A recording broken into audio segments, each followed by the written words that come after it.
We've just seen the burial of a president who died 17 years ago by a whole people, by a government elected democratically, 17 years after that death.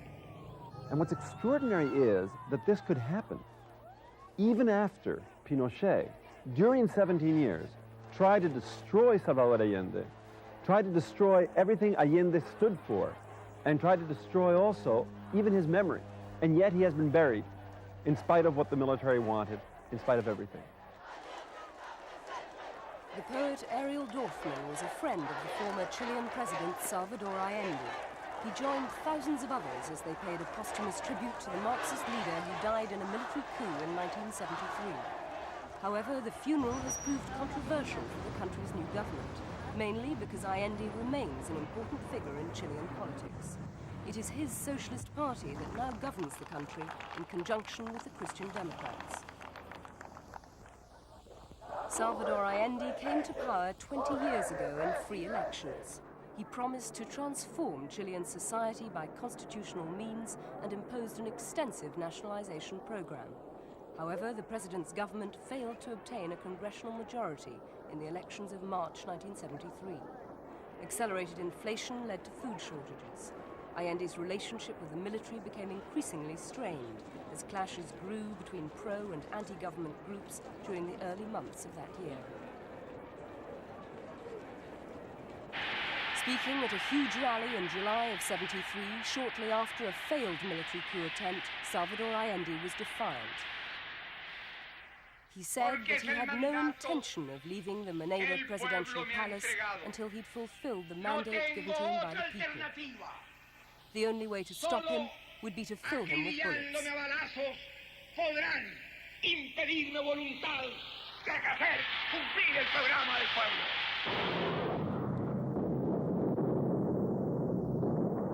In September, the military moved again with Washington's support. Allende would not survive. His family said he was killed in a hail of army bullets as he defended La Moneda. The military said he committed suicide.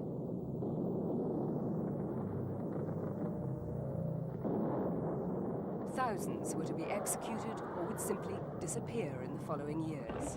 Allende's body was buried in an unmarked grave before his wife or family could see it.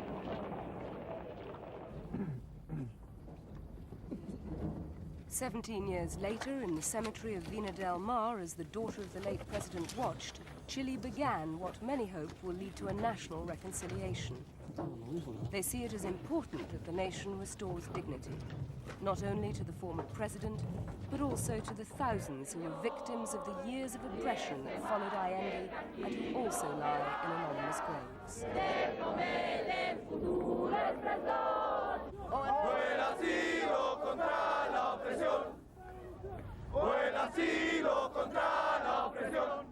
The exhumed body of the former Chilean leader was taken to Santiago for reburial on September the 4th, 20 years on from the day he became president, rather than on the anniversary of his death, just over 3 years later.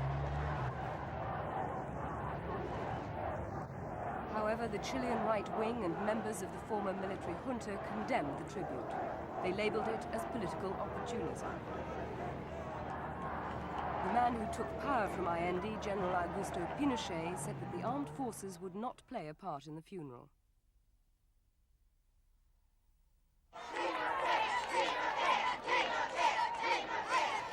Pinochet, who stepped down from the presidency in March of this year, remains as commander-in-chief of the army and a strong force in Chilean politics. Some parliamentarians sympathize with the general and are more critical of the man that he violently overthrew. To think in the Allende years is to think and to remember of the breakdown of the Chilean democracy. Allende's government was an experience that really leads the country to a totalitarian regime.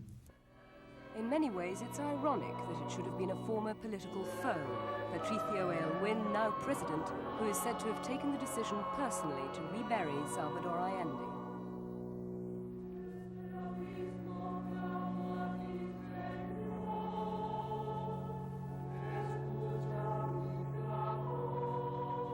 Aylwin came to power in the elections which followed Pinochet's departure from office. He established a commission to investigate the years of human rights abuses while the military was in power. Dozens of bodies have been dug up after witnesses came forward to tell of the executions and mass burials that followed the coup. Allende's followers saw the ceremony in Santiago's cathedral as an opportunity to recover their leader's prestige. Certainly, nearly 17 years of military rule failed to wipe out the significance of the man on Chilean life.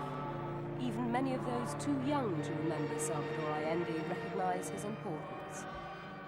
Mira, bueno, nosotros obviamente no estuvimos en el tiempo de la Unidad Popular, pero yo por lo menos pienso que Allende representó las ideas que estaban en ese momento y sobre todo representó lo que quería el pueblo en ese minuto, que era tratar de construir el socialismo, que por diversas razones fue derrocado. Estamos acá, yo creo que para rendirle el homenaje que se merece, por haber sido presidente y por haber sido el principal líder de todo un movimiento. In a speech at Allende's funeral, his widow said that truth and justice were the only paths to reconciliation.